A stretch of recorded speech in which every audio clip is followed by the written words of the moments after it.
Today, we shall reflect on the life of Saint Francis of Rome.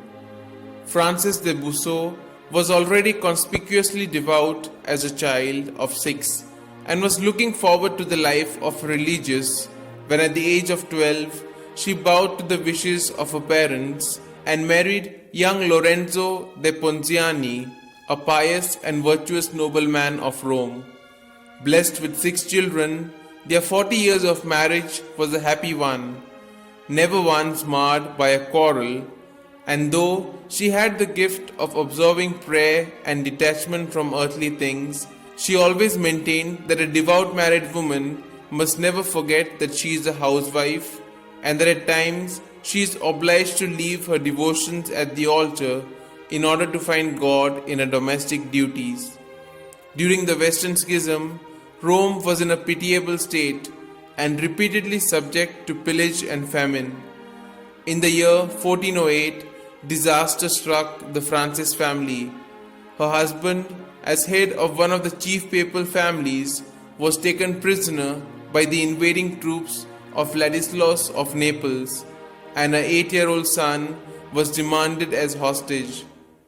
They were later freed, but in the year 1410 were banished, their palace in Rome destroyed and the estates confiscated. 2 of her children died within a few years.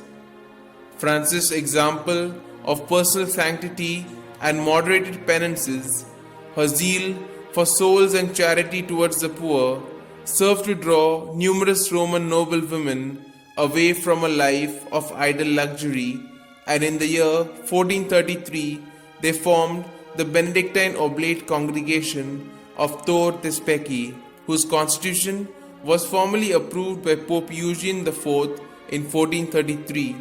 There was no formal vows or strict enclosure, but definitive rules for prayer, visits to the sick and the poor. Francis was able to read consciences and discern diabolical plots. She was favored with frequent ecstasies and the gift of prophecy and healing. For the space of 23 years, God granted her the constant bodily vision of a guardian angel. She entered her own congregation on the 21st of March 1436 after her husband's death and died there 4 years later in the year 1440.